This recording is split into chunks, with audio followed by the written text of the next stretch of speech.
In today's episode, we'll be doing a jack-o'-lantern.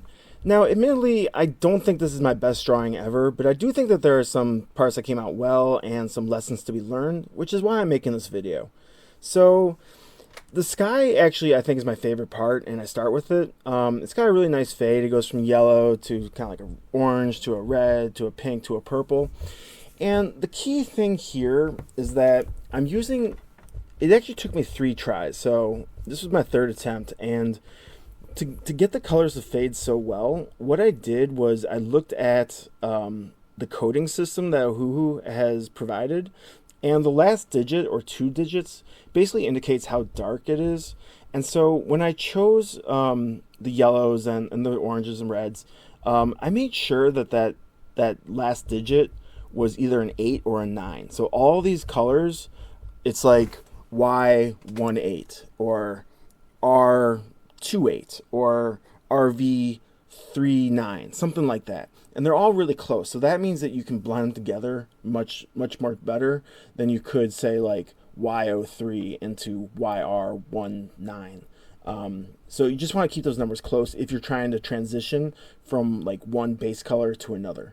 Now I'm using the chisel tip here. I usually prefer the brush tip is usually my favorite like to go to, but this is a large area and the chisel tip actually works pretty well. I'm just not pushing too hard into the paper.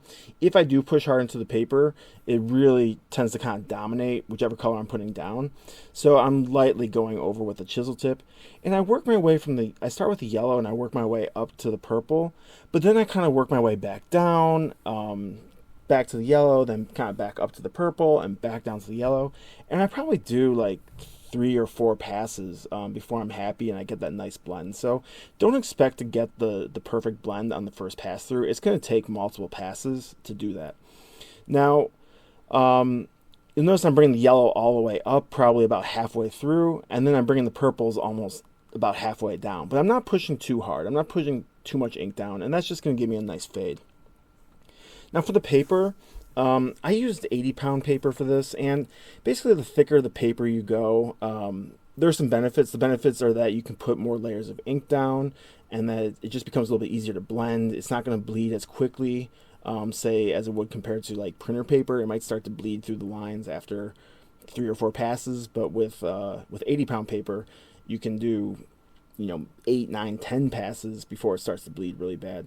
The only drawback to thicker papers that does require a bit more ink, and that was actually something that I did end up using a lot of my orange marker going over the pumpkins, and had I used a lighter, like a thinner paper, I probably could have used less ink. So if you're trying to conserve some ink, definitely experiment with lighter paper, and it just kind of depends on how complex you want to go and how much detail you want. The more detail you want, you're probably going to want some thicker paper because you're just going to want to go over and over and over again.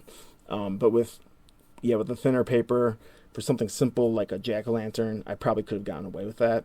And so you're going to notice that I end up going over this pumpkin probably 3 or 4 times, whereas with thinner paper, I probably could have gotten by with like 1 or 2 passes. But that's okay. It's a risk I'm willing to take to use thicker paper, just because. Like this drawing only took maybe an hour and a half, but some drawings I do take like 4 or 5 hours, and you're going to make mistakes, and you're going to want to be able to correct those mistakes. So with thicker paper, it's just easier to correct mistakes because we like to work with wet ink, and the paper can get more saturated, it'll stay wet longer, and it just gives you a little bit more time to correct your mistakes, because as soon as that ink hits the paper, it does start to dry. So time is a critical element when you're using alcohol markers, as it is with paint and I'm sure many other mediums, but maybe not like colored pencils, for example. So you'll notice that the other lesson here is that you can always make your image a little bit darker. So what I do is I finish the jack-o'-lantern, and it was just too bright. The leaves and everything around it were a little bit too bright. And I ended up coming back through with a second pass and just try to make the jack-o'-lantern a little bit darker, the outside of it, and make the leaves a little bit darker. So what I regret doing here is doing the jack-o'-lantern before doing its surroundings. I should have done the leaves. I should have done the ground first, established the background and the foreground, before working on the main character. Because had I done that, I would have gone darker with the leaves, and I would have ended up going darker with the jack-o'-lantern right from the beginning. And right now, I have to ask myself, like, what's my source of light? It looks like the sun is going down in the horizon, so it should be darker behind us. So really the only main light source that we're aware of is pretty much the candle inside the jack-o'-lantern. And how much is that really going to brighten up the outside of the jack-o'-lantern? Probably not too much. And yeah, I mean, you can always go darker and darker and darker. I pretty much could have gone almost pitch black to the point that you only see the face of the jack-o'-lantern, maybe a touch of the leaves, a touch of the ground, and a touch of those smaller little pumpkins. But, the end result's not bad. So, here I am going with the ground, and I start with a lighter orange, and then I kind of work my way into my darker color. So I have like 3 dark browns picked out, but I also have a highlight color. So I always suggest using like a highlight color just to get things started, and it just gives you an idea. But you're going to end up going over that highlight color with a darker color anyway, and then you can come back to the highlight color, and you're kind of just mixing the inks on the paper. Like I said, you can always go darker, so it's safe to start light and work your way dark, as opposed to starting dark and then trying to work your way lighter. It just doesn't really work out that well when you try to do that. So 9 out of 10 times, probably 99 out of 100 times, I recommend going light to dark. So, for these leaves, what's fun about leaves, and actually a lot of things in nature really, but you should be able to have an idea of like what spectrum, like what range of colors can I do for the leaves.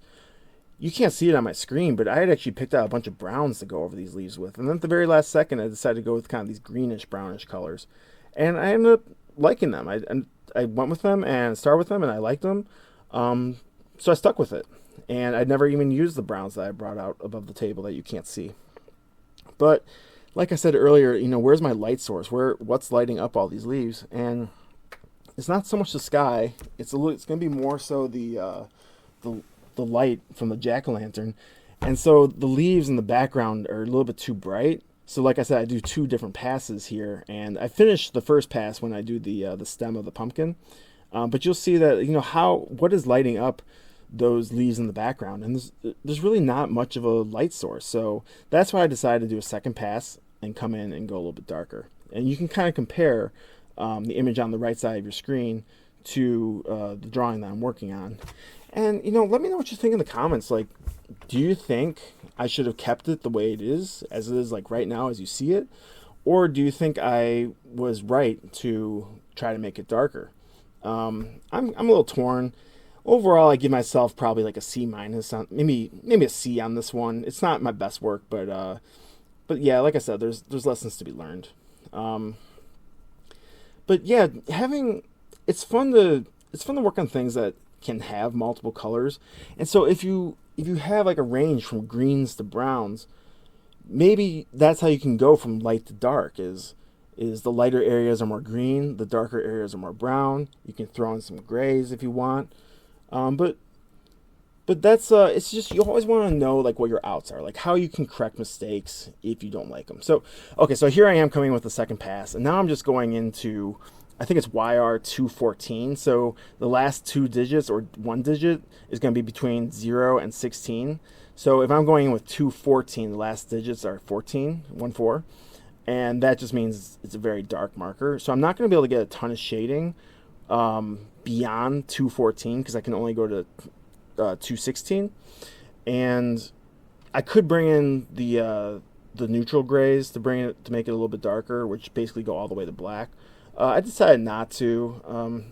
I wasn't terribly pleased with this one, but yeah, that's an option. Like, I can always go darker. I can make that jack-o'-lantern make the face appear even more if I really wanted to. But overall, I think I just learned some lessons, and I want to share those lessons with you. And here I am coming in with some green grays just to darken up those leaves.